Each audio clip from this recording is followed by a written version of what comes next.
Terry Newport, here. Rick Smith. Howard Solomon. Here. Everybody rise for the pledge of allegiance.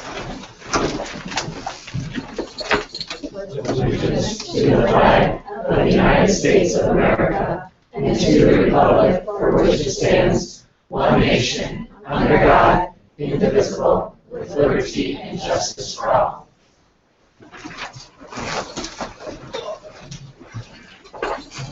Next, I'm going to have our elementary principals read a letter prior to public comment tonight.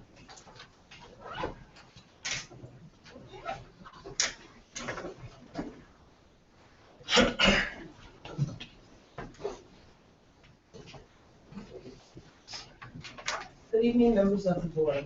Recently, there has been discussion in the community about the decision to not hold traditional holiday parties in our elementary schools.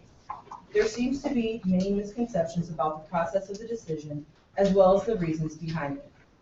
First and foremost, this was not a decision made top-down by administration. The decision to move away from traditional holiday parties was reached after careful thought and discussion by district and building level administration, and included input from some teachers. The decision was largely based on the fact that holding holiday parties isolates children and staff of minority faiths and cultures. Students and staff of District 428 come from backgrounds rich in many cultural and religious traditions, and it is our belief schools should focus on educating and respecting this diversity as opposed to holding school-sponsored parties that are non-inclusive by nature. This in no way negates the opportunities for parents to be present in our buildings and assist with these celebrations. We still welcome parents to be a part of their children's educational experience. Instead, our schools will focus on celebrations that build community. Each school will be holding class and school-wide celebrations with foundations in PBIS and festivities that are beneficial in uniting children of diverse cultures in common celebration. Additionally, schools will be holding these celebrations quarterly. This will make more opportunities for students to celebrate more than 3 holiday parties. Our district handbook, which was approved by the board, states that the district will continue to work to create and cultivate educational environments that reflect the core tenets of social justice. We believe holiday celebrations belong to families. DeKalb Community Unit School District 428 will continue to have school celebrations that serve the function of marking the passage of the year and connect children, staff, and families. This reflects DeKalb Community Unit School District 428's ongoing efforts to nurture a climate of dignity and respect for our students and their families. Thank you. Thank you. Next, we have the public comment. Members of the public who wish to speak to the board should complete a request card prior to the meeting. This section of the meeting will be reserved for comments from the public. All comments should be limited to 3 minutes. Criticism of individuals is not in order. Melissa, do we have any cards?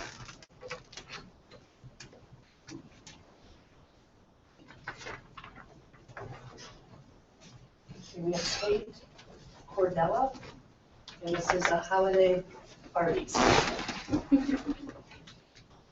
My name is Kate Cordella, and I'm a kindergarten teacher at Tyler School. I'm very much in favor of the new initiative to replace holiday parties with school-wide incentive-based celebrations that include all children.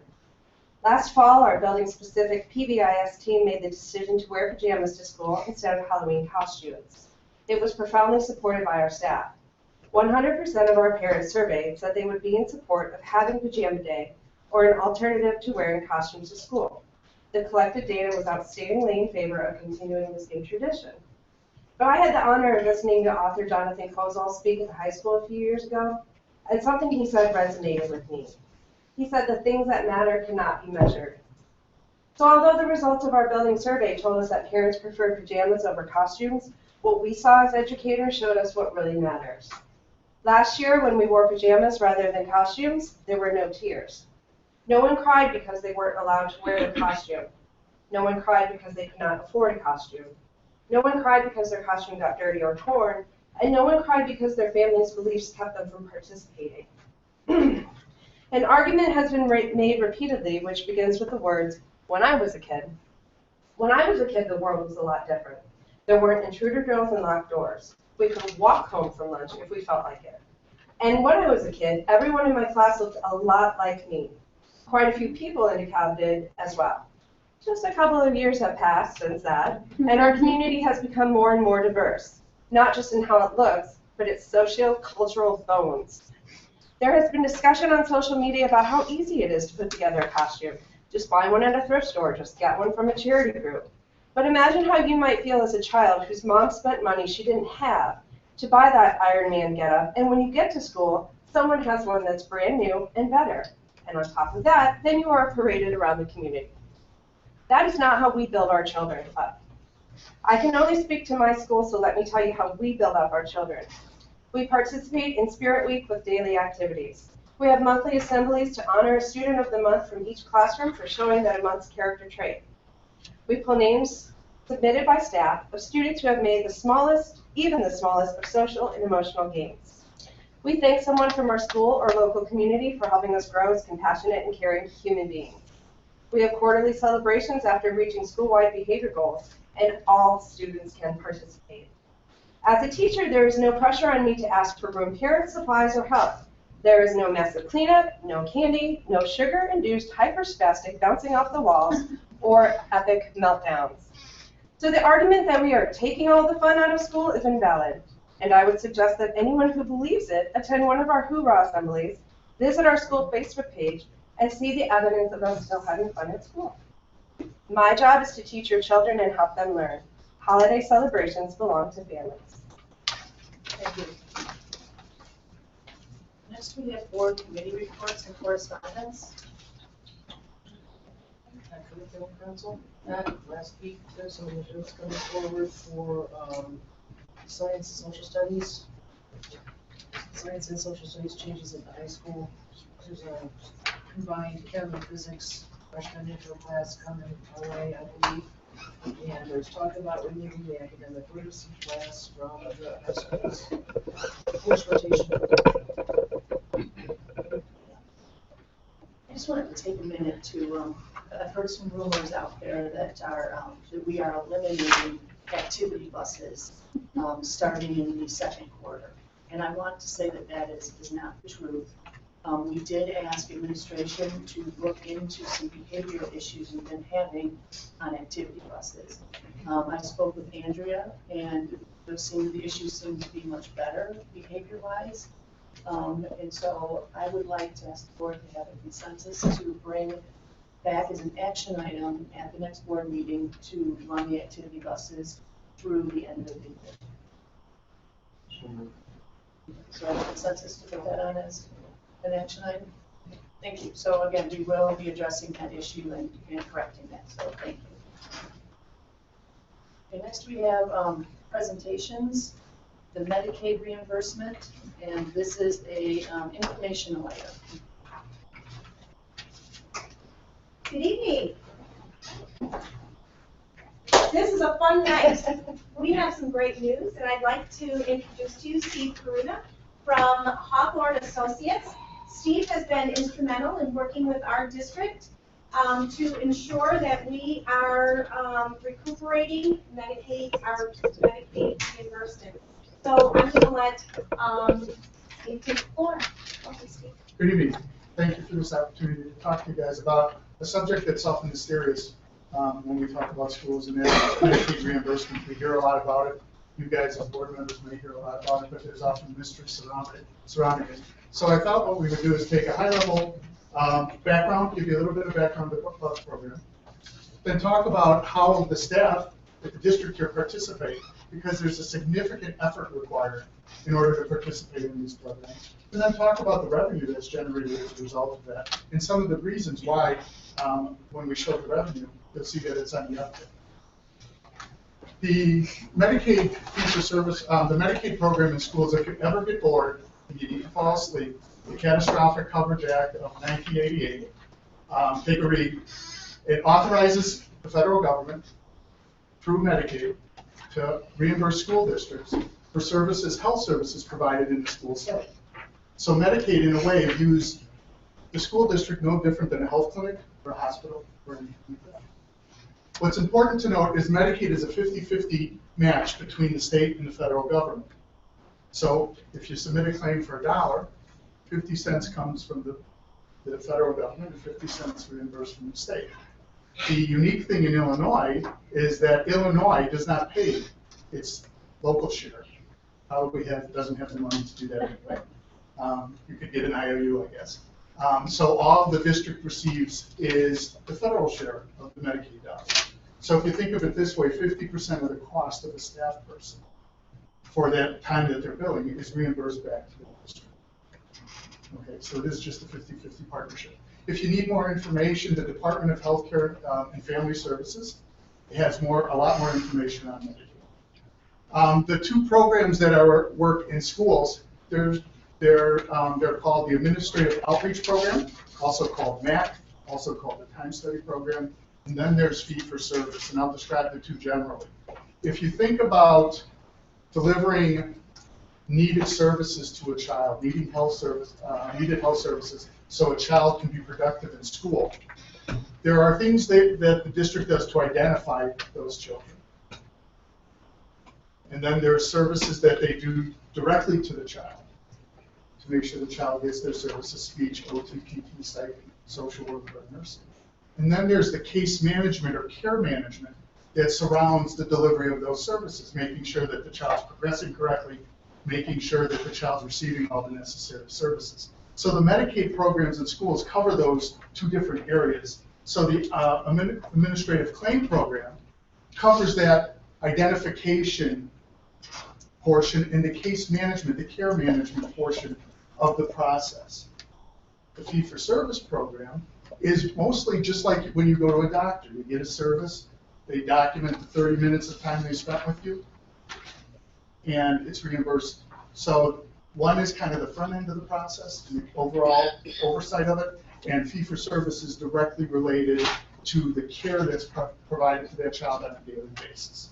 Does that kind of make sense? We could get into a lot more depth, but we probably don't need to. So just to give you some examples, identifying a student. So when you're in that first grade classroom, that early childhood classroom, and a teacher identifies the need, that's reimbursable under the Medicaid Administrative Claim Program. The evaluation for that child then crosses back over to the fee-for-service program, because that's a direct service provided to that child. At an IEP meeting, where the care management, the case management, as the state calls it, is provided, it flips back to the Medicaid Administrative Claim Program. And then when ongoing services are provided to that child, that weekly speech session, those social work sessions, the crisis support that that child may need during the school year, those services are covered under the fee-for-service. So the two programs intertwine. Staff really don't, except for the fee-for-service where they have to document, the outreach program is kind of ambiguous to that, because when I describe how they participate, it's very different than the fee-for-service where they're documenting I spent 30 minutes with Johnny on speech, I spent a half hour with Sally on social work. So let's define how if there's no questions on the programs, going too fast or we okay? Okay, so let's talk about how your staff participate, because this is key. And it often goes unrewarded or unrecognized nationwide, because there's a lot of effort done to recoup these dollars. For the outreach program, or the Medicaid Administrative Claim Program, the staff are selected randomly to participate in a quarterly time survey. And think of it it's just that, it's a time survey. It's called the Random Moment Time Study.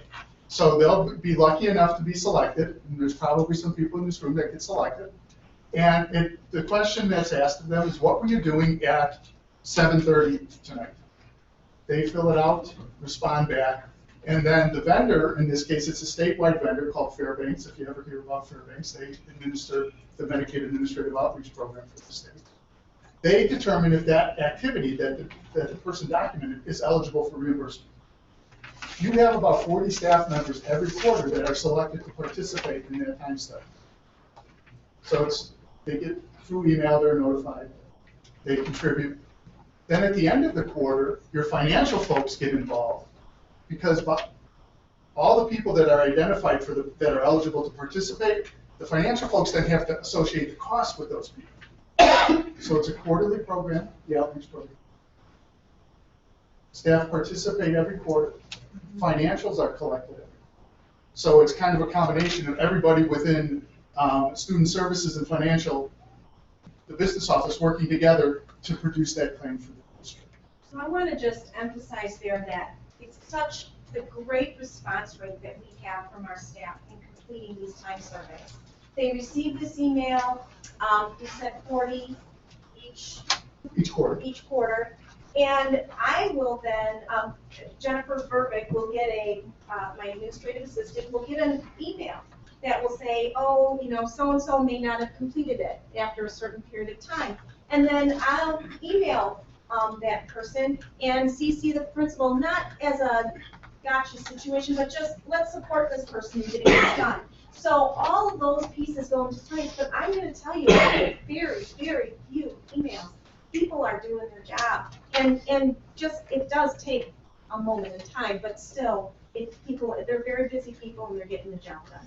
And what's important to note, if the district doesn't reach, out of those 40, they have to get so many that respond positively, or else the district could be excluded from the financial, from the reimbursement that quarter.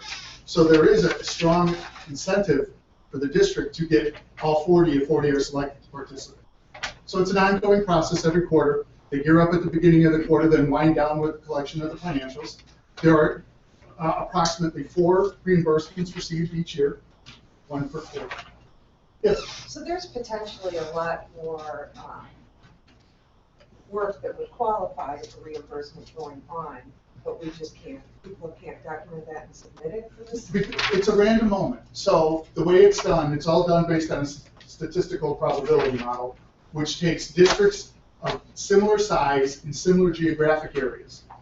So your 40 people are only sampled, but you may have 150 people that are eligible to be sampled. So they take that 40 from DeKalb, with maybe 30 from Sycamore, with maybe 20 from Yorkville, or however it works out. And that's how they determine what percentage of time overall is eligible for reimbursement. So you can't, as an individual district, it isn't specific to DeKalb. It's specific to the general area. Okay. Right. So it's all based on probability, statistical model. Okay. So, any questions on the outreach quarterly process? It's fairly straightforward. Yes?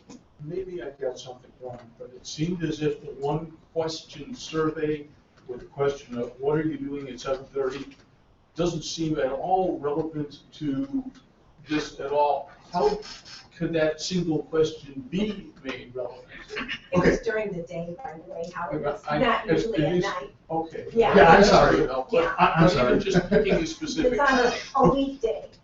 So what does- Picking a specific time during the. Now, not everyone is picked at the same time. So it's a random time, random day.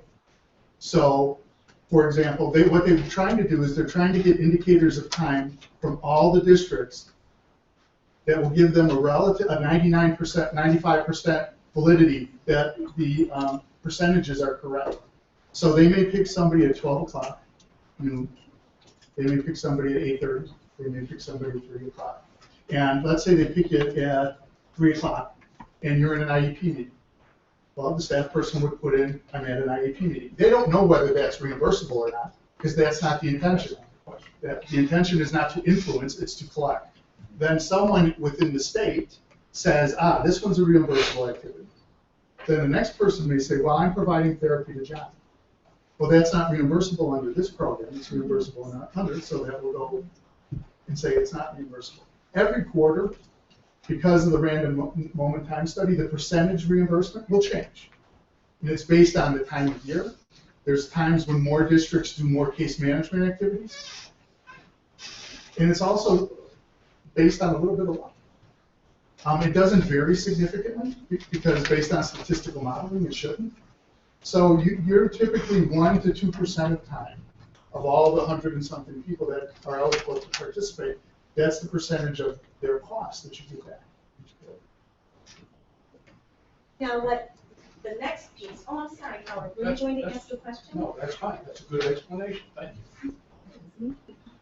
The So next far. piece, so, Mary, the next piece, I think, does respond to what what many of our folks are doing on a daily basis. Right, that's more traditional, fee for service, I understand. Yep, now let's take the fee-for-service model, the program. This is truly every student that gets seen by every eligible staff person. So we're talking psychs, social workers, speech paths, OTs, PTs, nurses, paraprofessionals, and then we have a transportation component. They must document every interaction with every direct service provided to that child every time it occurs. So if I'm a speech path and I see 30 kids today, and they all happen to fall within the realm of the program, I have to go in and document 30 times that this occurred. I gave speech to Johnny, I gave speech to Sally, I gave speech to Henry, and so on. So it is very much a traditional model, and it's fairly labor intensive. We try to give tools to the district to make it easier, but you still can't get out of documenting each interaction with the child every time it occurs.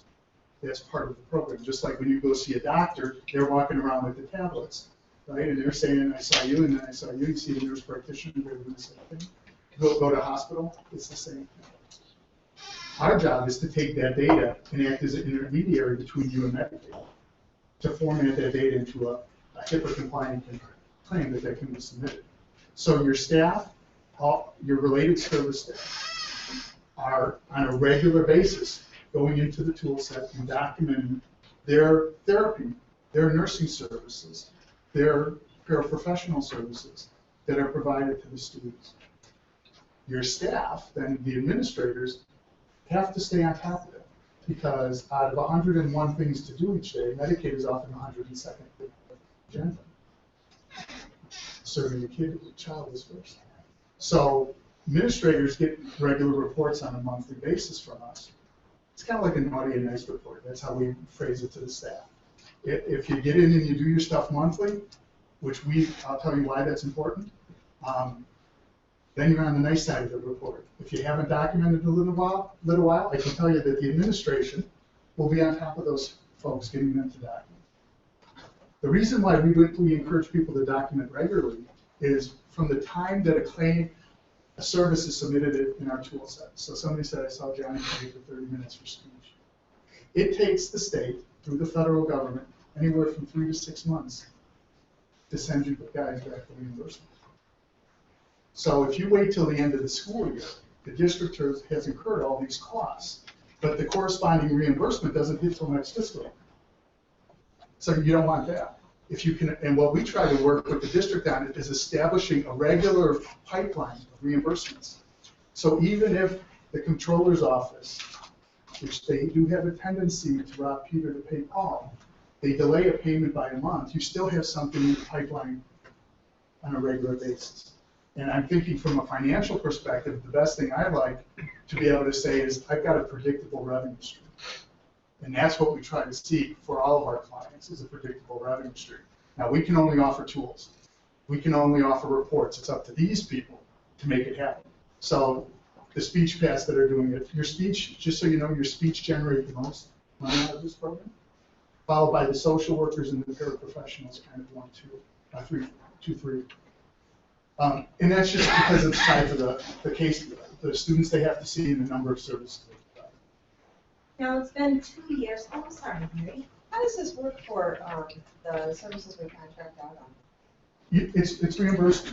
All those costs are taken into consideration when you develop a yearly reimbursement schedule for the district. So we directly pay like Hillman, but they do the paperwork, submit it to us, we submit it to the state, we get reimbursed.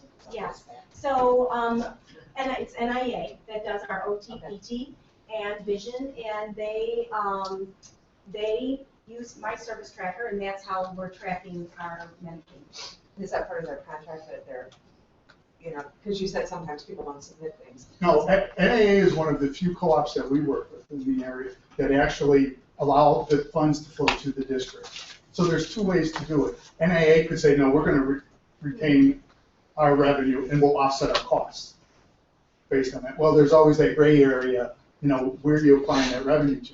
What NAA decided a long time ago was that we're going to allow the districts to receive the funds generated by our staff because you're paying for it. But what I'm asking do the NIA therapists Stay on top. complete their Yes, they do. logs? And they actually have double oversight because the CALB staff can oversee them as well as NIA therapy supervisors oversee them as well. We send, so if I'm an NIA person working in DeKalb, DeKalb gets my name on a compliance report, a monthly report, and so does NIA. So they have the double oversight. Yeah, we're following through. Any questions on the two programs? Okay, let's talk about the revenue because there were some things you guys did in the last 2 years to increase your revenue. The light blue is the Medicaid outreach, and the darker color is the fee-for-service, and you can see the line on the fee-for-service growth. Please, if I invite you back here in 2 more years, don't expect that line to keep going up. It would be great, but it's not practical. About 2 years ago, you guys embarked on pursuing all potential revenue opportunities. There was an identification that we're not doing everything we could. It took some pain, but what happened is all the paraprofessionals in the district, and you have 185, you trained to contribute to the Medicaid documentation. Now, they fill out a form. They don't go on a computer. That form comes to us, and we do the data entry of that on behalf of the district.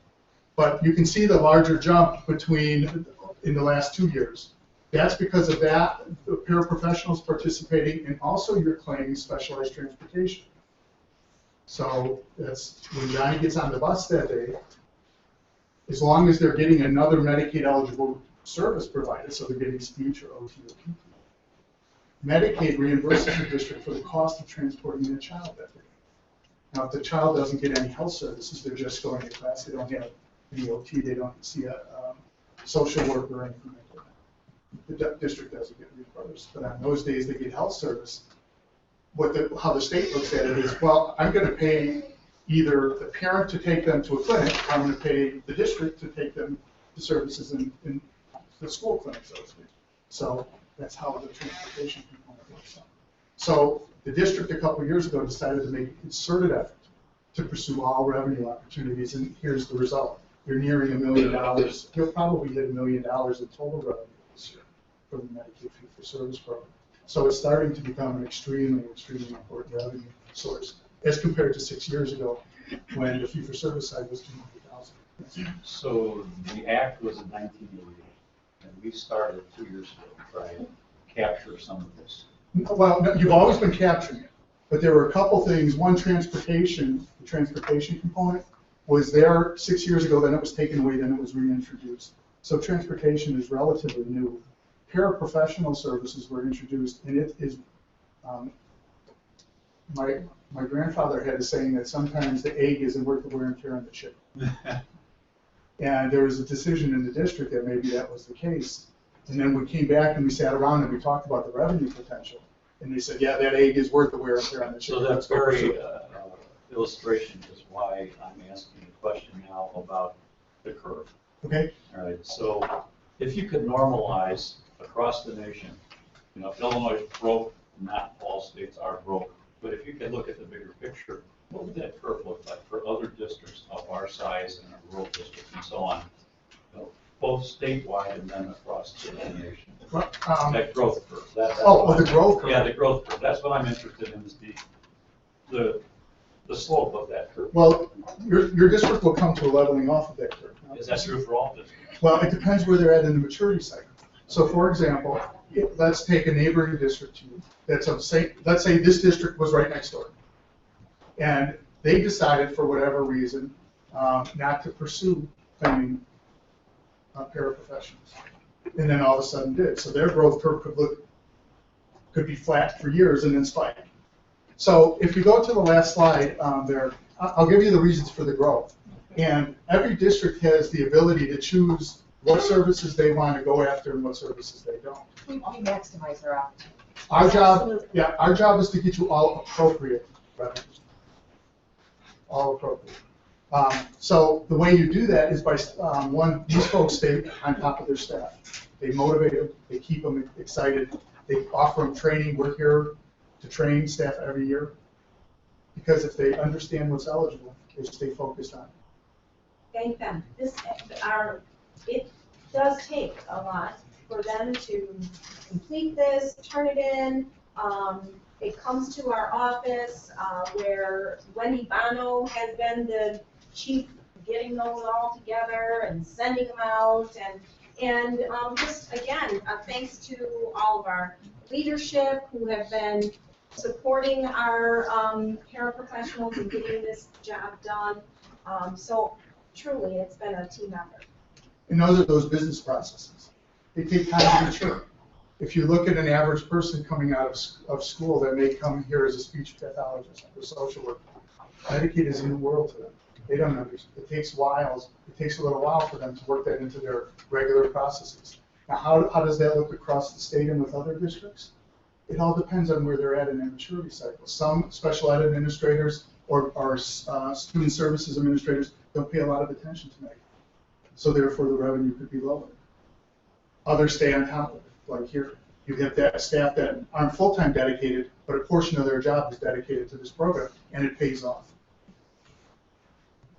Couple more questions. So the chart that shows the money, Yeah. 1.8 million in the last 2 years. Am I correct to infer that if the state had paid it, it would be 3.6 million? You would double that. Okay. But now they're not paying that for any school in Illinois. The reasoning was a long time ago, in 1990, when it was enacted for Illinois, is what they said is, we already do, and you'll find this one, we already do such a fine job funding schools, we don't need to give them any more money. That was the rationale they gave. And they said the only reason we're gonna allow this to go through is if federal Medicaid, you'll allow us to withhold our 50 cents on the dollar. And my second question is, for all of the out of district placements that we have, is that included?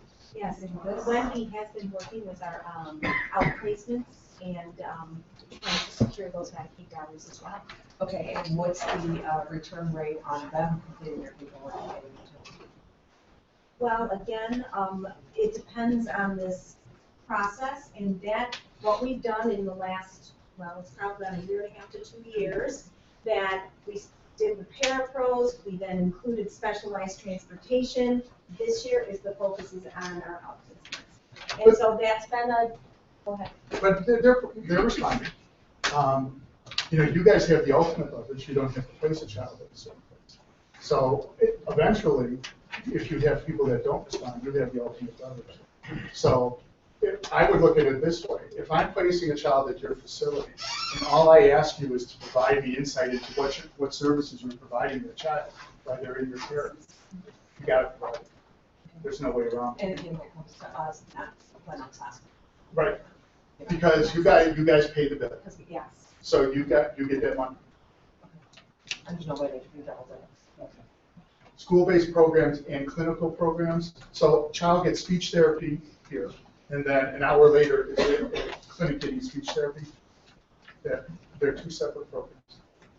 And a private institution, private facility isn't eligible to participate in Medicaid school-based programs. It's only public schools. But the transportation we've been getting.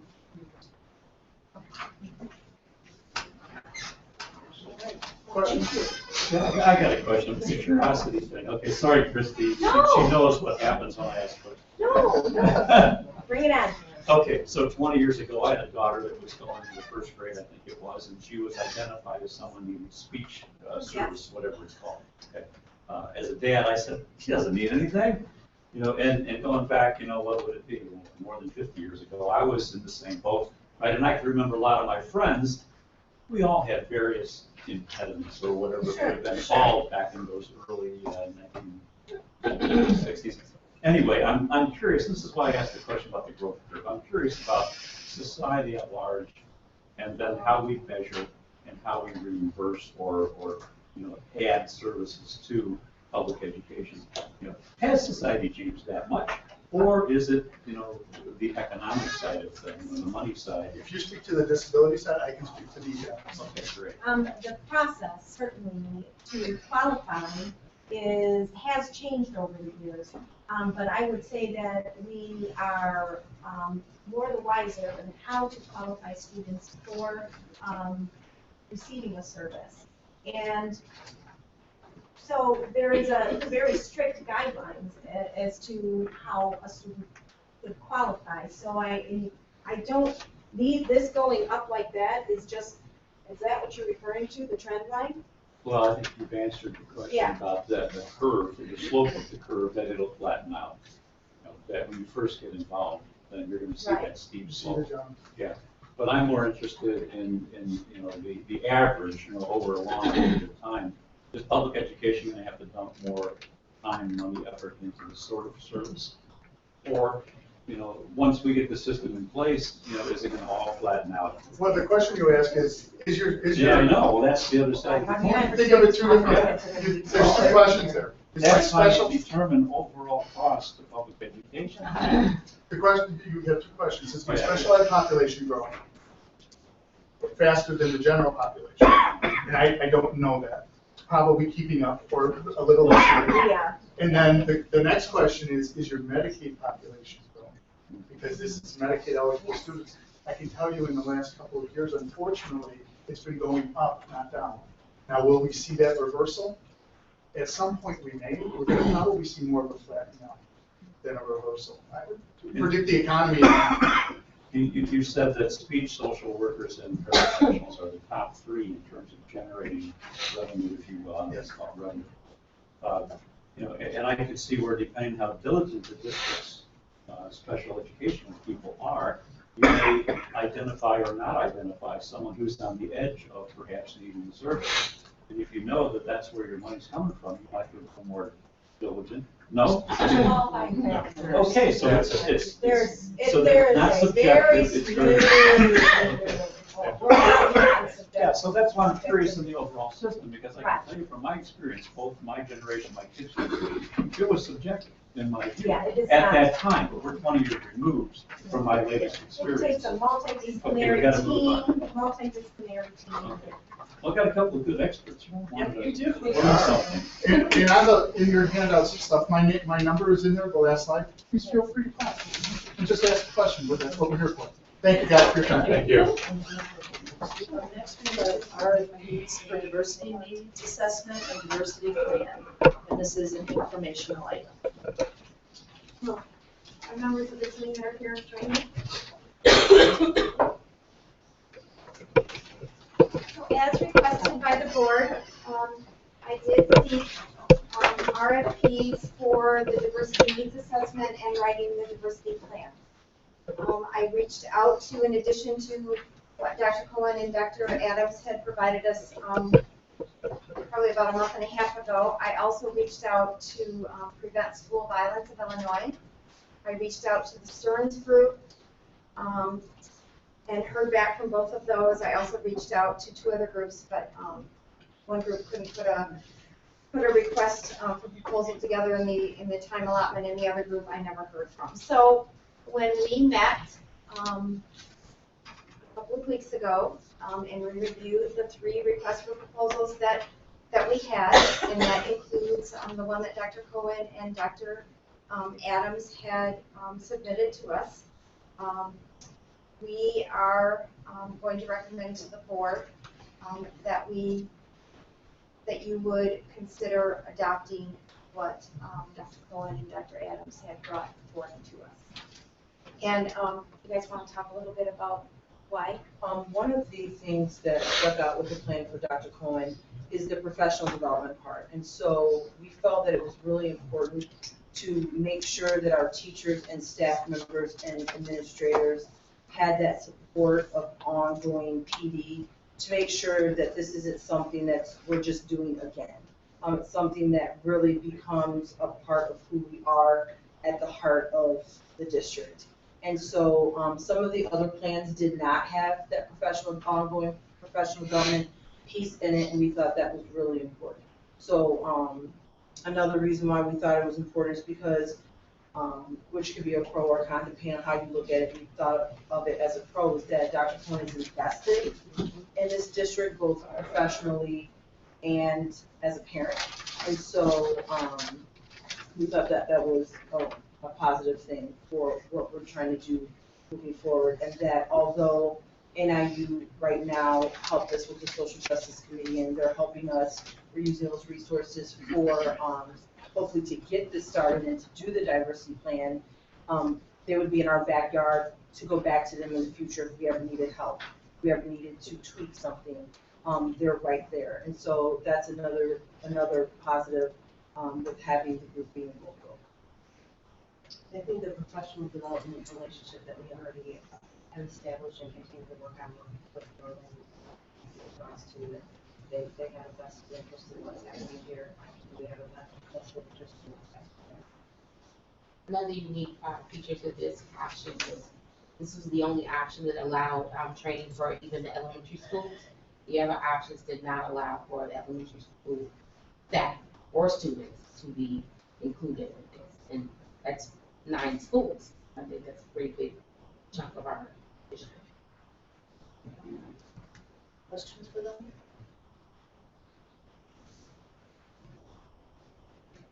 Can I just ask, you guys came in about June, right, and you talked about the training that you had already had from that. And training the trainer was going to take place. Where are we with that? We put that on hold, waiting to hear what the board was going to decide. Okay, so that's tied to the diversity needs assessment. Okay. But I would like to chime in that we are still doing professional development. And so myself, Dr. Lisa Becker, Dr. Huber, and Rion Gibson, we are going to a training in Skokie on Thursday at the Illinois Holocaust Museum on confronting biases and what that looks like in the classroom, grades 3 through 12. And they'll be educating us, giving us materials for us to share with our teachers in those grade levels. And it's free. And so I found it through Teaching Tolerance and shared it with the social justice group. And there's some of us going on Thursday, and then there's a group going in February. And so we're finding free professional development things just to keep the fire going and to keep abreast of the most latest, strategies and things like that. So it's something that we want to keep doing until we know the boards. Yeah. We're also, our committee is still meeting monthly, and we, at each of our committee meetings, plan an activity for professional development staff. So we take that activity, our leadership team, and actually we walk our leadership team through an activity each month, and then the expectation is that then either with our assistants or the leadership team itself will go and do that with their staff and that is Yeah, but thank you for the update. But still, the radio's coming out of that committee, so thank you. So, any discussion or what? How do we want to move forward here? And I recommend option B, plan B. Through NIU, yes. I would agree, do a consensus to bring option B from Northern NIU back next board meeting for action item. I have a question before we get to the consensus. Great presentation before and now, but I'm curious, why didn't we get a response? I mean, this is a very big deal across the country, and I'm a little surprised that when we went out to ask who's interested in providing this, that apparently we didn't get that great a response. I mean, admittedly, the local folks have an advantage. I mean, they are invested in it, as they are in our backyard, all these things that you just pointed out so rightly. But I'm a little curious, wondering, why, if this is a big deal, and I think that it is. Jenny, can you answer Carrie's question? I cannot in terms of, and again, I heard back from everybody, the National School Climate Center, they could have put it together in the time frame that they were given. They could have put what I was asking for together. But again, I never heard from the Kaleidoscope group, and I don't know what to say other than I never heard back. This is why we have the problem. I mean, nationwide, it's just specifically. I don't remember, what was the price associated with NIU? For the option 1 is $24,256 for the diversity needs assessment, and again, that's doing all grade levels. And then $14,000 for helping us create the diversity plan, doing the professional development and follow-up data collection. So 24 and 14? Yes. Yes.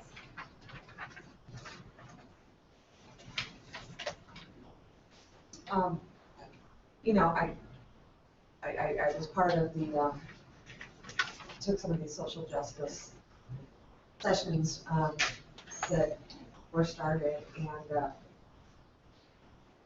I'm firmly behind this. I just have some concerns about some of the other expenses that we're facing right now as a district, and you know, that we already have a budget deficit, and you know, sometimes we have to delay things until we know that we have the money for it. And, you know, it's just one of my concerns here for the fiscal health of the district. I think it's really cool that our building principals and whoever else is involved is going out and finding things that they can do at no cost and be learning along the process while the board and whoever is involved, you know, makes a decision on a bigger picture view. That's certainly a good thing, so thank you for those that are doing that. So do we have a consensus to move forward with Plan B from NIU, or do what am I hearing? I'm not sure. Plan B is not as expensive as Plan A. Probably you okay Does with that Plan include B? the elementary schools as well?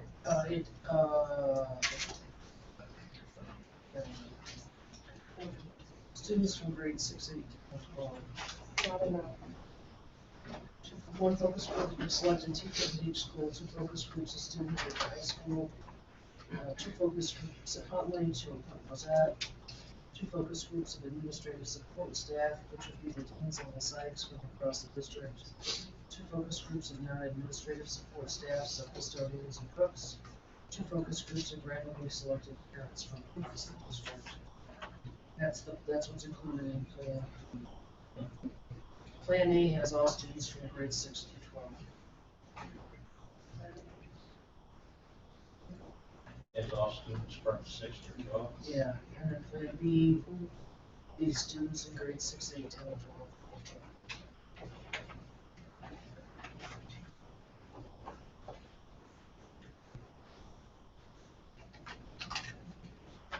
Why don't we move this to go ahead with it and actually decide on which of the plans next week when we take everything into consideration? 2 weeks when we have. Let me ask you, Mike, do we have a consensus to take this to the next board meeting as an action item? Thank you. Okay. Right, so you have a consensus as an action.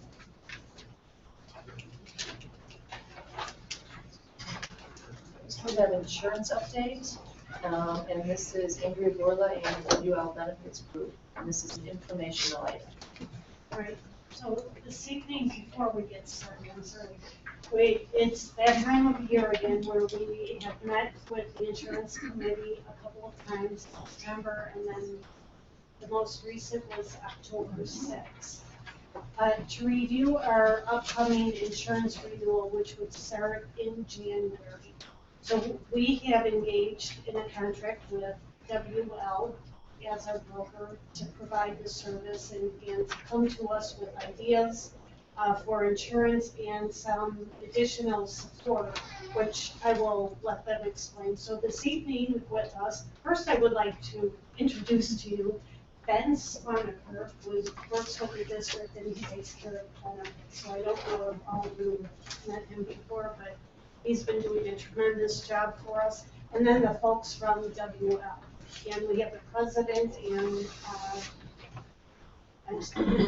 Robert, we haven't formally met. And then Ivy and Luann have been at our committee meeting as well. So David, if you would like to explain the rest. Thanks very much. Good evening, everyone. So WL was contracted in August to provide technology support as well as provide services. WL's been around for 25 years, actually one of the pioneers of online. And so one of the things that we provide that's really important is to enhance the experience for the employees from an educational enrollment standpoint, and to help improve and make the data consistent from an eligibility standpoint and to make sure that compliance and regulatory issues are abided by. So what we're going to be doing is we're going to be providing online enrollment for the employees for the first time that I'm aware of in a while. I know that I think it was tried years ago and it didn't work well. Luckily with our platform, I think the employees are going to have a very good experience.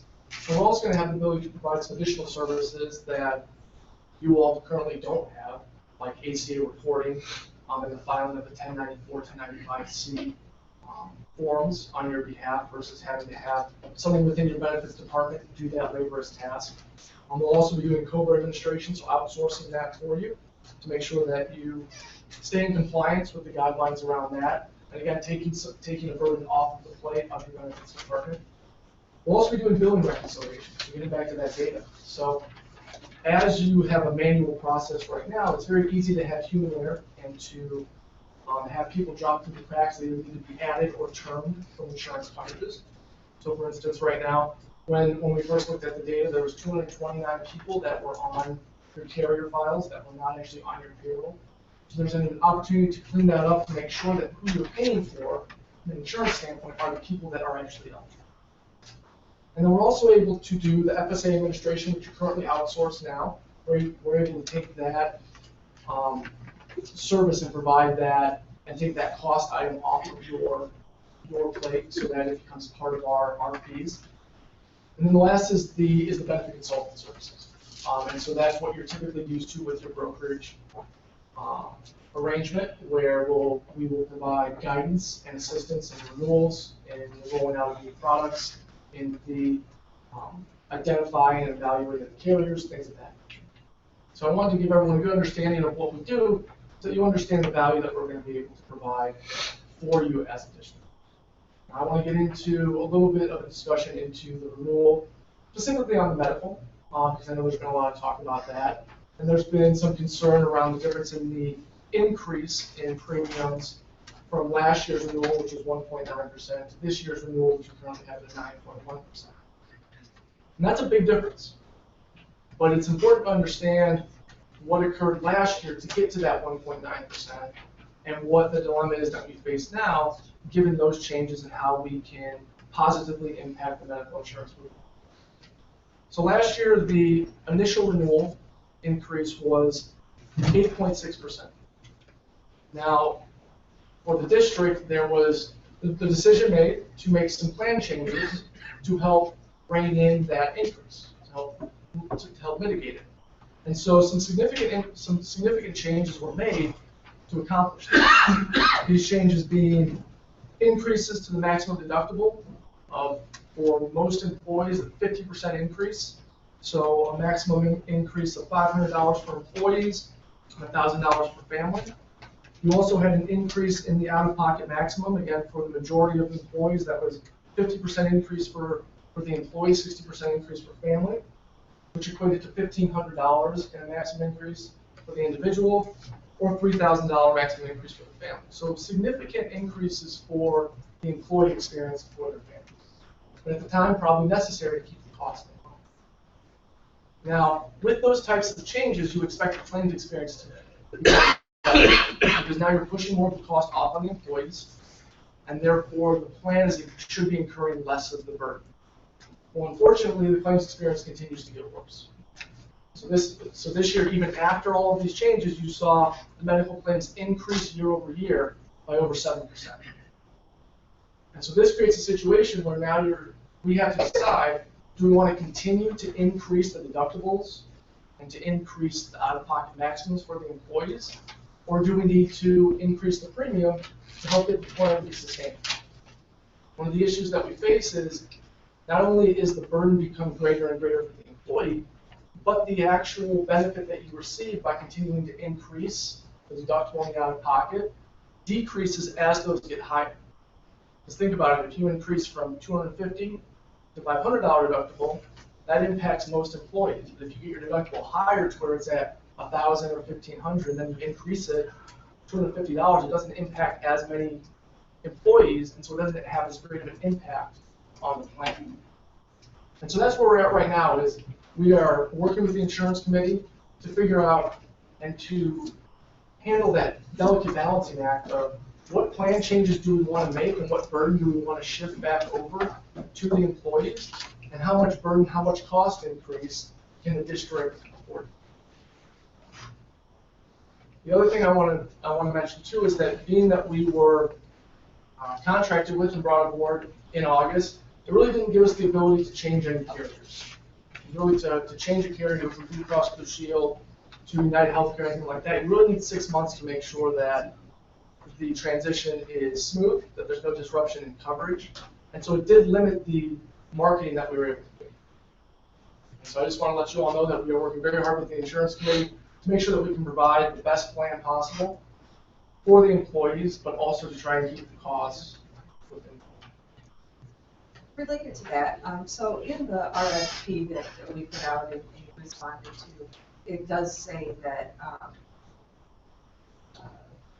once a broker consultant has been selected, the awarded firm will be authorized to obtain information and quotes on District 428's behalf. I don't recall seeing in your RFP response that this year you wouldn't be able to do that in 6 months.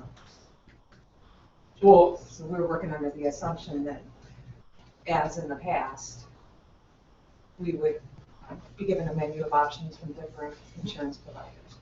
Yeah, so we have the ability to market, but the ability to make a successful transition is very difficult at that point in time. When we initially met with the benefits team, we were told that a change in the medical carrier was not something that they were looking to do. Because of the network coverage, Blue Cross Blue Shield was a very difficult carrier to move away from and still be able to give the employees to have their doctors covered and to have the same type of network. So when we discussed marketing, moving the health insurance away from Blue Cross Blue Shield was something that we were told was not in the cards, something that wanted to happen this year. Your own staff said that it was possible to get quotes from United Healthcare and Aetna, so can you address that? So getting quotes and being able to have a successful transition are kind of two different things. If you want us to get you quotes, you can understand what the market looks like, compare what the renewal is, we can do that. But in order to really make a successful change in a medical carrier, you need more time than what we currently have. What kind of time do we need? You need 6 months at least to be able to make that type of transition. So you're talking about June, July type of time frame to be able.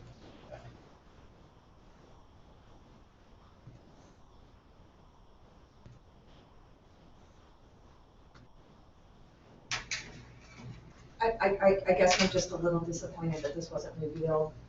You know, even in being transparent that, you know, we can provide you these quotes, but they're not really going to do any good because in order to make a successful transition, we need 6 months. And, you know, maybe advising us that we're picking a bad time of the year to do this RFP and I don't know, maybe these discussions did happen. Yep, so as I mentioned on August 1st when we had our implementation kickoff meeting, it was discussed what were coverages, what were the current experiences with the carriers, what coverages that the team would like us to market and potentially move coverage. And again, the medical was discussed as being one that there really wasn't an option to move to a different carrier because of the network.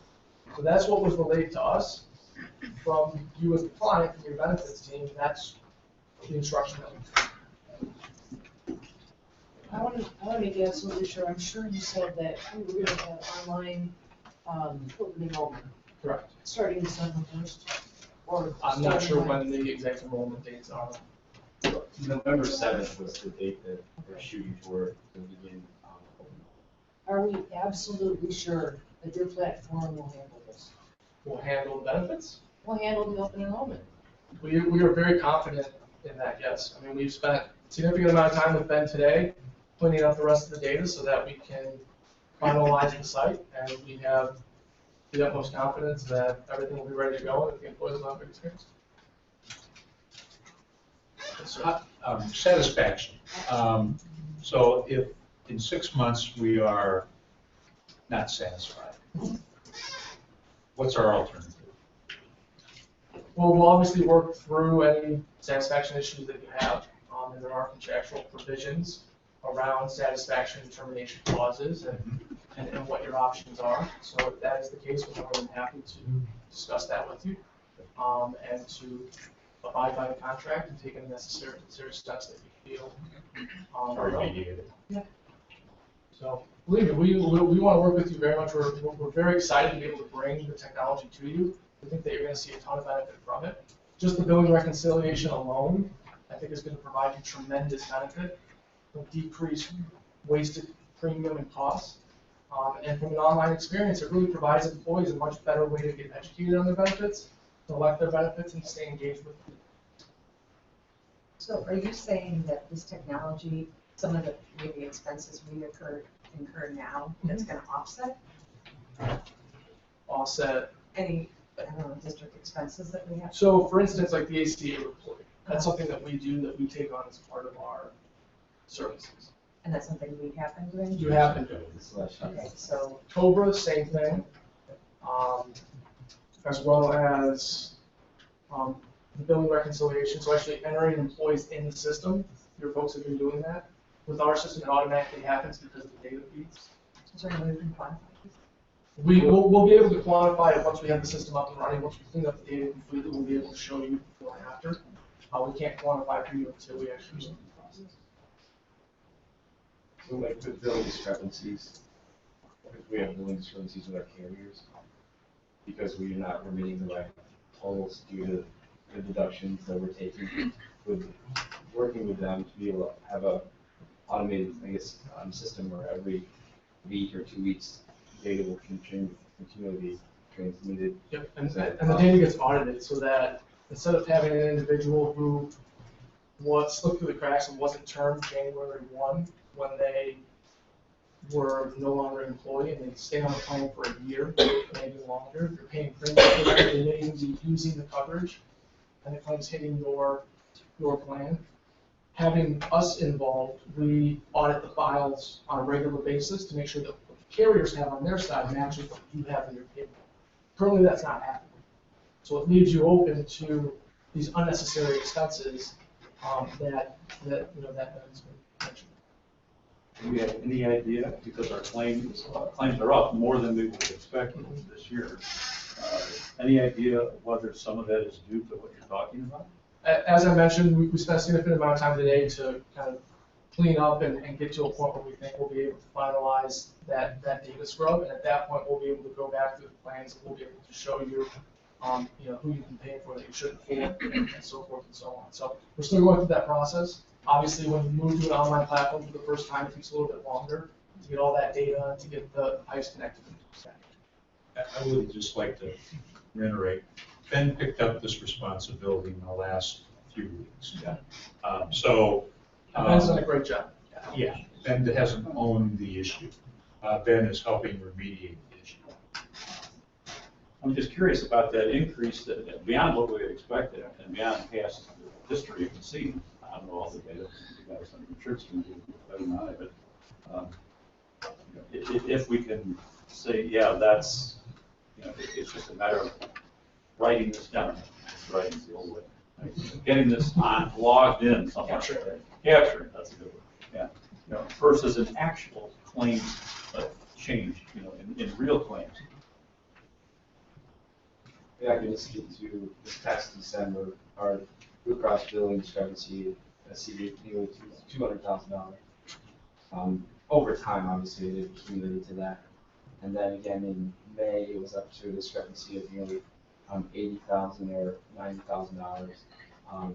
Again, from just not remitting or collecting maybe the correct totals from the employees, or not remitting enough for the plan. So I think the hope is that with WL that we'll be able to keep those bills very close to when remitting and paying exactly what Blue Cross has on file. Exactly, and we see this with a lot of our clients that move to an online platform for the first time. They see discrepancies of 20, 30+%. And then after us being able to audit it on a regular basis, those discrepancies get under 5%. So again, we won't know the exact difference that we're making until everything gets cleaned up and we kind of get through the process. But as Ben mentioned, there have been some significant discrepancies already And moving forward, that's what we're here to do, is eliminate that and make that streamlined and consistent. Perhaps you're gonna be getting to this, but I think it's, I mean, Vicki and I are privy to some information because we're on the insurance committee, but I think it's important for the rest of the board to understand what 9.1% equals.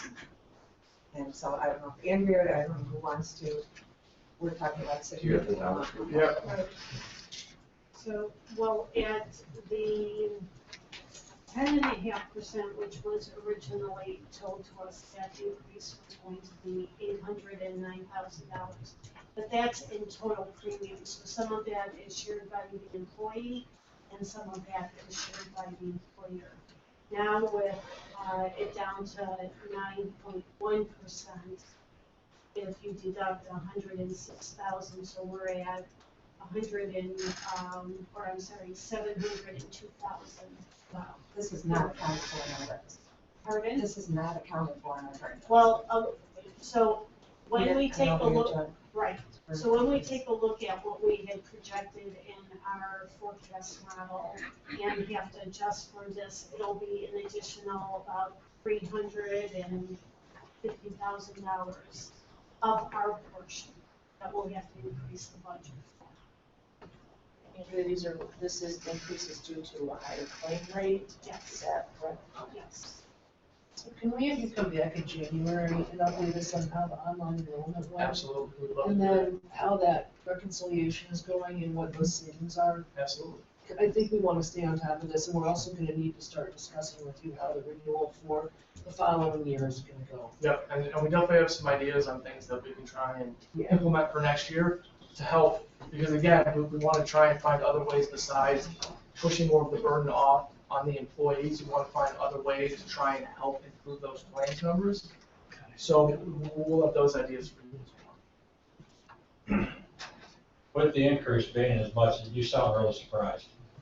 So what I'm saying is, because this was just accepted, or however you want to call it, or the company itself in August, wasn't there any talk about this? I mean, we're anticipating an increase of, I mean, Well, could we're we always not see expecting that? some sort of increase. Right. It's just This I is a mean, lot more than we exceeded our This is I know way sometimes over. you try, you know, and you can't always see everything, but. Rick, if you don't mind, obviously I had conversations with the company. I also had contacts outside, other vendors, and validated some of the insurance rates. And because of our claim history and basically the fact that we're full coverage and not a self-funded organization, it's 8% was about average in the market. And so now we're at 9.1 here, and again, we've got limited health options, and we are have bad claim history. So not terribly out of the ballpark, but again, I think what you're asking, the question is, has this been validated at other places? And the answer is yes. Andrew, your 350K number to add to the budget, that's not taking into account this discrepancy number dropping from 20 or 30% down to 5. It's just, Yeah, it's going to be that. right? I mean, that number may be lower or higher depending on the claim discrepancy that you guys.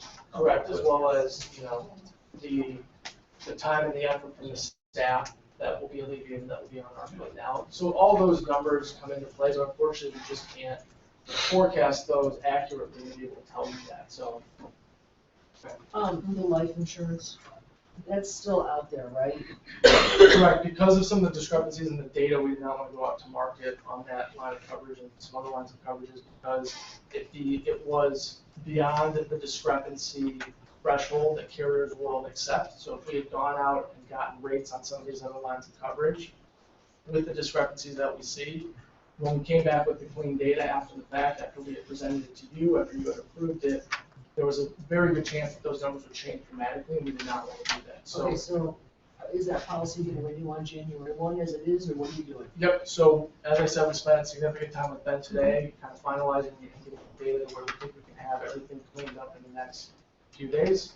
And at that point, we'll be able to market some of those coverages which do not have the same necessities and needs for changing carriers that a medical plan does. So like a life insurance, you don't need the amount of time that you need with a medical plan. So we will market that, we'll make sure that we get the best renewal possible. We'll make sure I'm that, gonna bring us only one bid then. of course, Okay. yes, absolutely. Other questions for you? Last comment I will make. Ben, Karen, and Cindy have been working on this well into the night, the last few nights. So, again, thank you for cleaning up what was unfortunate.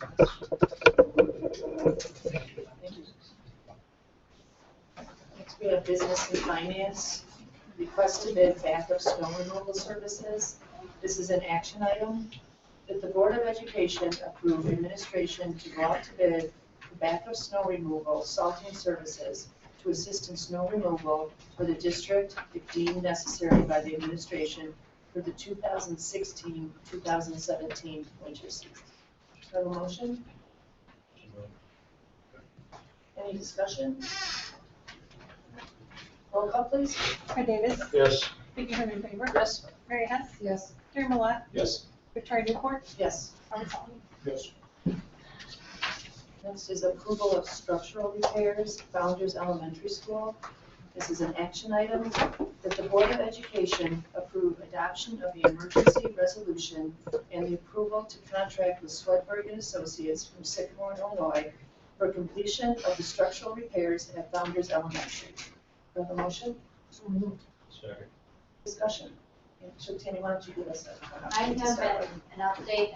When the board rec was submitted, I was not able to provide a quote from Swedberg. We were going off an estimate from the architect at that point, and we since have received that quote. So I hope that's an issue. The quote itself is just for construction project costs, not contingency on A&E funds, so.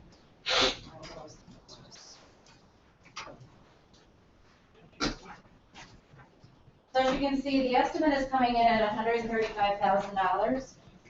Again, that's project only, so when I do add in A&E, which is at 9%, as well as 10% contingency funding, the total project cost would come in at approximately $160,650.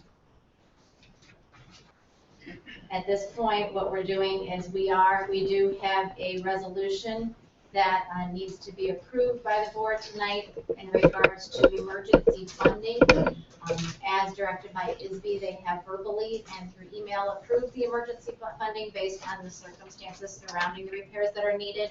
But now with the board resolution, we can move forward with this project and contractor can then move forward ordering supplies. Our plan would be to start construction at approximately November 1st, and if all goes well, we will be completed by December 31st. I've already met with building administration, Mrs. Roman and Mrs. Timmerman in regards to putting together plans to redirect the traffic in the back, because that is the student drop-off and pickup area at Founders, and there's a number of cars that utilize that daily.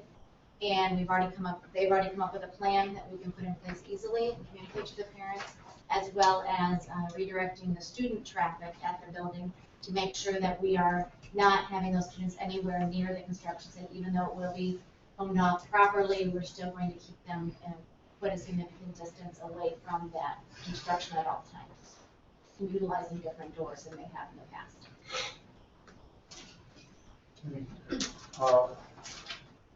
You mentioned ISBE, emergency funding. What is that? How does it work?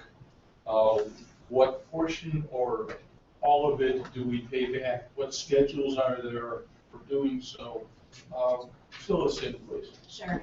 With ISB's approval, they're not providing us any funding. This funding would be coming out of our operations and maintenance budget. Andrea and I have talked that once it is approved by the board, we will actually be contacting the city of DeKalb to see if they have any flexibility in altering our governmental agreement we have with them for TIF funding. Because if you recall, we have TIF funding available over $200,000 at this point for Founders or Clinton Rosette for next year. We were hoping slated for next year's summer projects, but with the budget conditions, we would actually be asking them to alter that agreement so we could use the TIF funding to to reimburse all of them in this situation.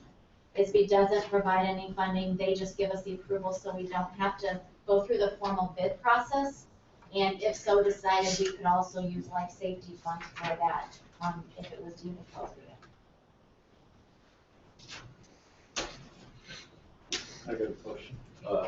So on this sweatboard quote, there's no winter conditions included, and then there's a whole bunch of general exclusions listed down below.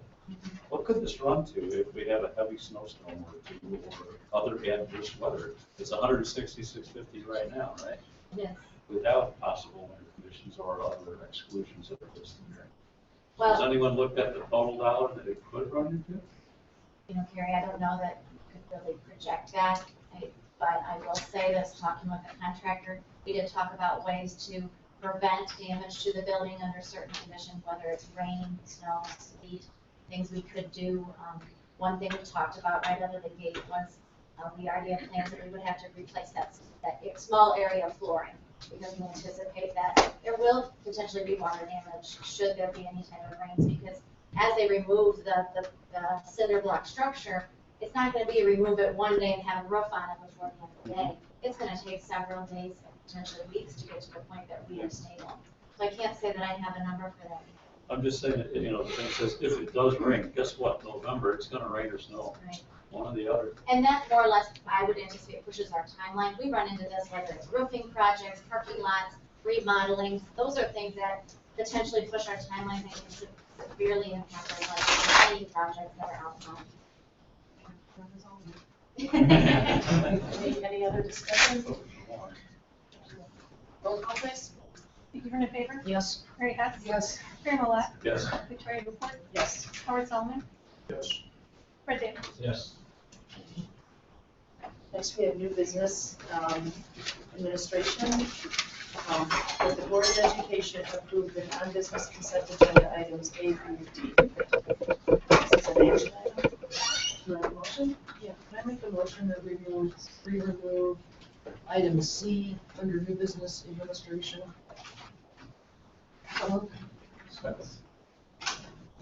Discussion on that? Roll call, please.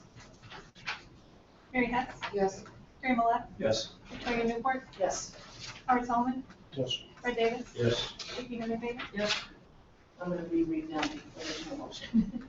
That the Board of Education approve the business consent agenda items A, B, D. Do I have a motion? So moved. Second. Discussion? Roll call, please. Mary Millette? Yes. Victoria Newport? Yes. Howard Solomon? Yes. Fred Davis? Yes. Vicky Bernard-Faber? Yes. Mary Hess? Yes. Next is non-business consent agenda. This is an action item. That the Board of Education approve the non-business consent agenda items A through D. Do I have a motion? Second. Discussion? Victoria, I'd like to make a comment regarding C, approval of the DHS Gay Straight Alliance fundraising request. Some number of board meetings ago, we were talking about money, and we, I think, asked staff to bring to us line item cost for all our clubs. I don't recall whether anything like that has ever happened. Do you? I believe so. Okay, so my point going forward is that we're running out of money. I mean, we're in deficit spending. We're incurring additional costs we didn't expect. The insurance is perhaps one of them we just recently found out about. And so I'm a little bit concerned about any entity that comes to us asking for approval. You know, and this has been approved the last couple of years that I've looked back in the records.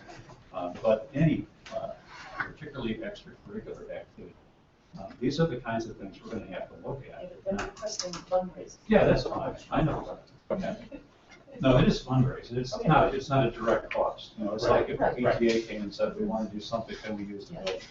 You know, so that's not the problem.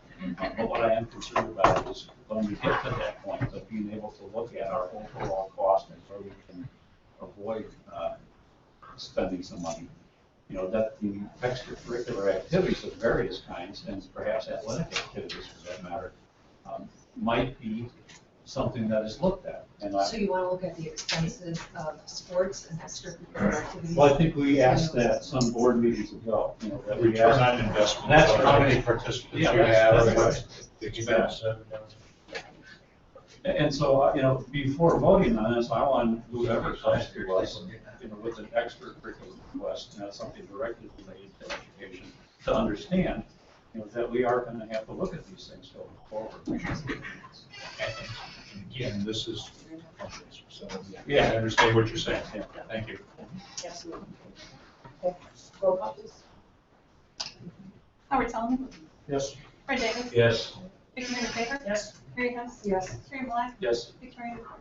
Yes. Next, we have new business and administration. This is an action item that the Board of Education approve the pay differential for the head boys bowling coach position. Do I have a motion?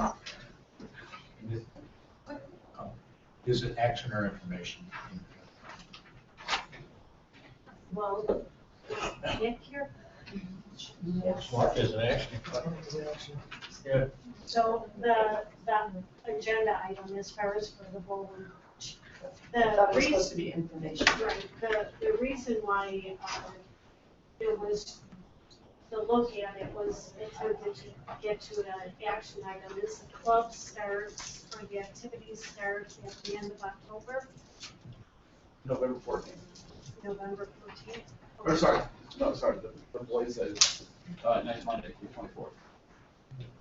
So it's coming to the board though as information to act on next time then? Well, I think it was if you hoping want to to be explain what this, information and then act on now. if you want to explain what the situation is Yeah. with the coach.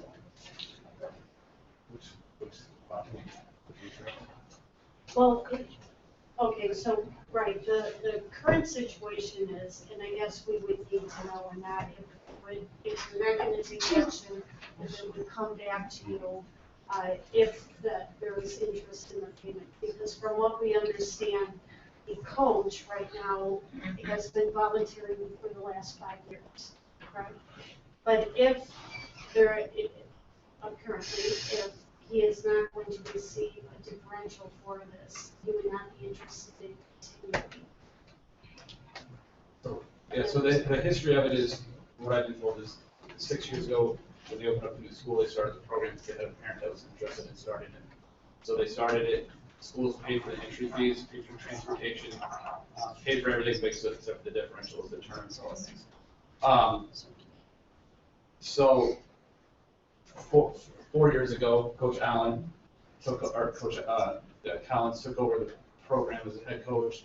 He's been a head coach. His kid was through it, and he talked last year about, hey, you know, it'd be nice if we got a differential because I'm putting a lot of time in. We have 20 days that we do this, a bunch of our Saturday tournaments. Practices Monday through Fridays, and he goes, but you know, I'm just doing it now because my kid's here. Well, his kid's now has graduated. He still wants to coach. He thinks it's a great program for our kids and enjoys it, but you know, it's well established. They have anywhere between 18 to 20 some kids a year. And he just feels like he does, you know, putting a lot of time in it to be volunteering and being one of the only programs that doesn't have a pay differential that we offer at Cook High School. Girls bowling, yes. Girls bowling does, yes. And how are we on Title IX? Do we have equitable programs Yes. with the addition Our of? programs offered are even right now, are equal. And this is, right now, it's not in the contract on the differentials, boys. Correct. So, yeah, so like last year, he thought it was gonna come up in the summer negotiations, and obviously, when we got to negotiations to the final hour, the differentials weren't, some of the differentials weren't discussed. Do we look at all on participation numbers for these differentials? I know our differentials are almost $1 million. For bowling? No, in general, differentials. Oh. Do we look at participation and see if there's areas that maybe we don't need a club anymore? And, I mean, it kind of keeps growing, these differentials. Are we ever looking at them and saying, you know, are all of them, are the participation numbers where we expect, or, you know? For the clubs, I don't know, because this is the first year at the whole clubs. In sports, I mean, yes, I've looked at that starting last year, and there, like I said, the participation numbers have been anywhere between, they were 14 last year, they've been as high as 21 throughout the last 5 years. So, but to that point, we have met with PCTA, and we had the discussion that we should be meeting periodically to address the differentials and clubs. And in fact, we started a spreadsheet last year toward the end of the year to gather information from our secondary schools, so both middle schools and the high school, and for them to identify all clubs and activities that are being offered and the number of participants. So we've started collecting all of that. We just need to meet, I think, to clean up some practices as well, to make certain are all clubs and activities taking attendance and having students sign off, because often what we have heard, not in all of course, but in some clubs, that, you know, they may start with this enthusiasm and a certain number of students, and then it dwindles down next to nothing, and then some of those meets get canceled and so forth.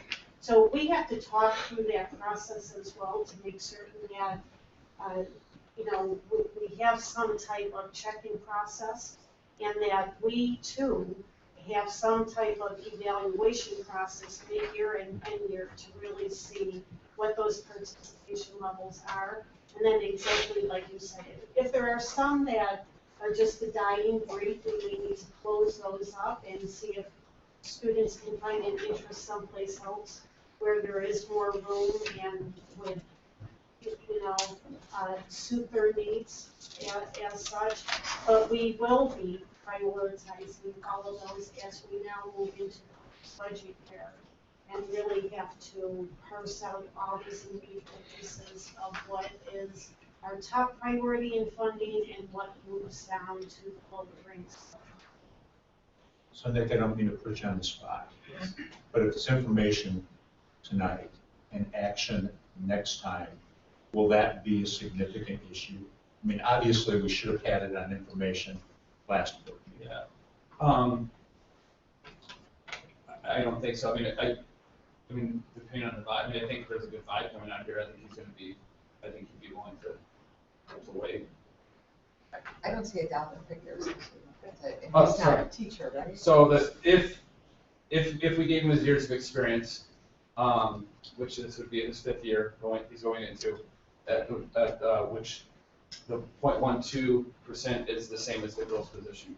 Their seasons are almost identical league and stuff. That would be $5,544.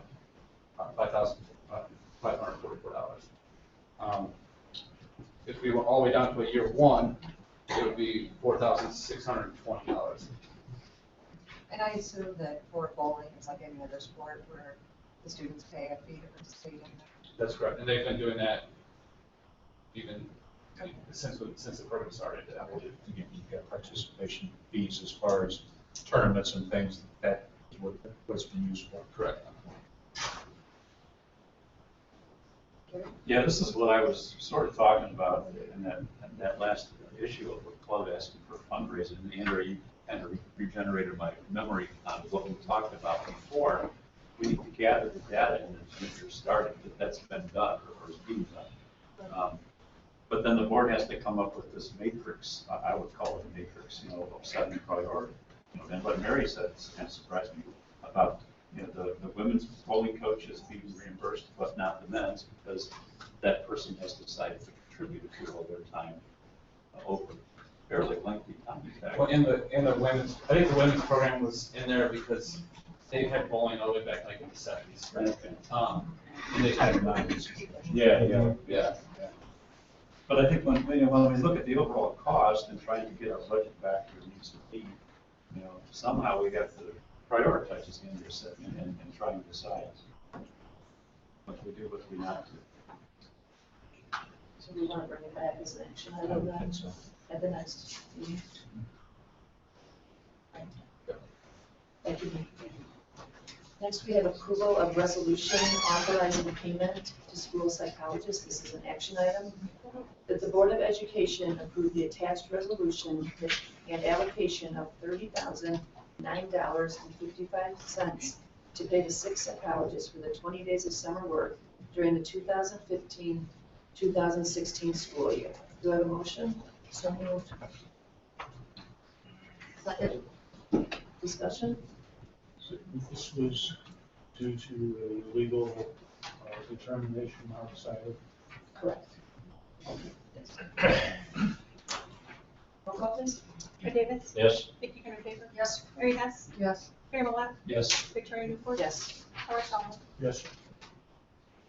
Next, we have approval of letter of agreement with. But it's on here. Next, we have the second reading and possible approval of board policy 4:60. This is an action item that the Board of Education hold a second reading and approve board policy 4:60 as attached. Do I have a motion? So moved. Second. Discussion? Yes, please. Within this document, we find there is a phrase of excluding personnel. The point of this was to limit superintendent's expenses and ability to spend money. And as written and as updated, Vicki, you're going to correct. No, I'm gonna remind you that I promised you that I would call IASB and ask them about this language, which I did. Oh, and what they said was that they don't have language relative to personnel because it would be covered by bargaining unit agreements, employment contracts, and school code, and they don't feel the need for that. I specifically asked them about it. It remains our policy. And if we choose to make this include additions where somebody is a good favorite of a superintendent and offered additional funding through a promotion or something along that line, as has happened, we need to have the language in our policy that allows us to say, no, it has to come to the board. I think we do that, but it's in our contracts. And that was what IASB's point was that it was covered someplace else. That's a bit Well, as somebody who was concerned with this, I've gone looking through some of these contracts and have never seen it. And it bothers me, we're relying on something that actually should be expenditures only for operations and maintenance and things along that line. But we still don't have it in the contract, so we want it in there to put it in so that we have it someplace. It's probably in the wrong part of the policy. I don't think so. I mean, under administration, 3.5, it's right there, very clear. The way I read this, the highlighted text, notwithstanding the above, the superintendent shall not commit to any single non-customary purchase or expenditure excluding personnel of greater than $0 without prior board approval. You know, the way I read that is like, okay, he can do, in fact, he or she, I'm sorry, yes, he or she, whoever it might be, he or she, you know, can approve nothing other than personnel for $0 without board approval. But it doesn't speak to the personnel issue, or it does speak to it, but it says excluding personnel. So it sort of raises the possibility, and then you'd have to go back to Article 3 of the board policy, you know, that the superintendent, he or she, could perhaps do something with a personnel contract without board approval. It leaves the door open. Because the board signs those contracts. Right. So, go ahead. Okay, this does not relate to, these types of expenditures are operational in nature. This is not individual personnel. That's under, I think, 3.5. Yes, I think it's 3.5 of policy states that for administrative contracts, it enumerates in there who exactly administrative contracts are. That is the area of which those contracts have to be in front of the board to decide what their salaries and contracts look like. So that is in board policy. That's kind of how I read the, this 460, when I first read it. Yeah, right? this is Even before day-to-day. Vicky clarified the other. Right.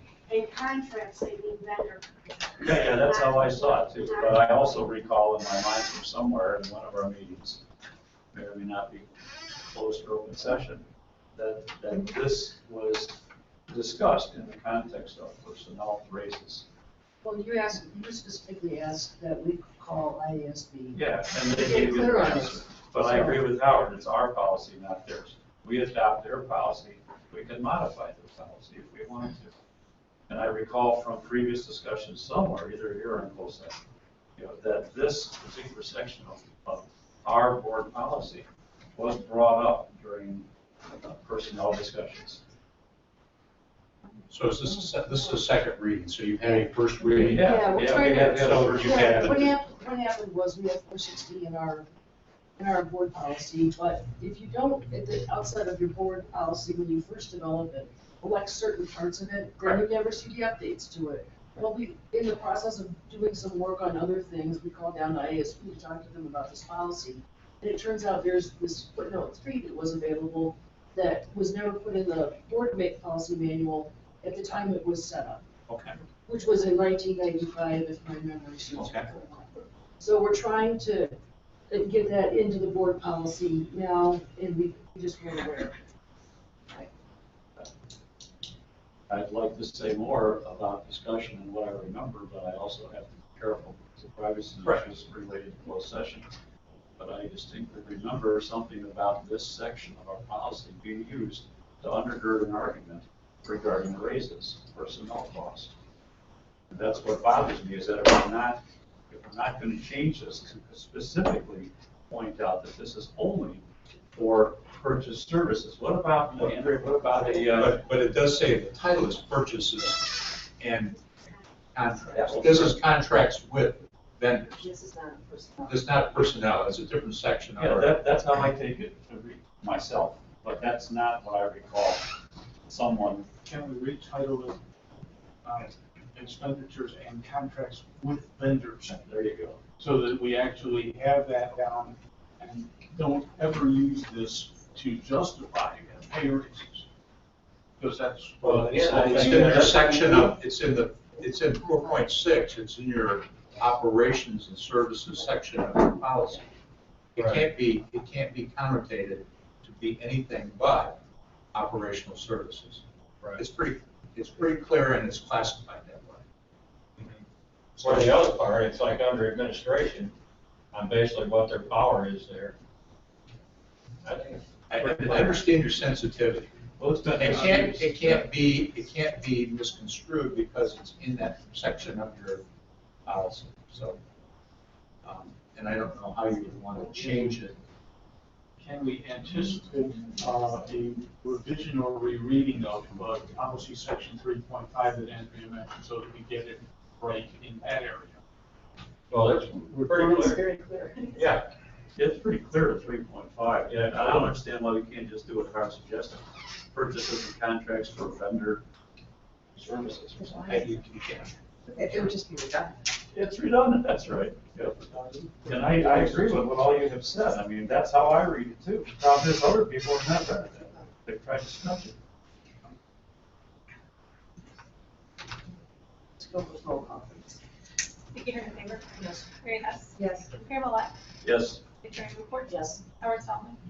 Yes. Fred Davis? Yes. Next, we have the non-business consent agenda. This is an action item that the Board of Education approve the business consent agenda items A through C. So moved.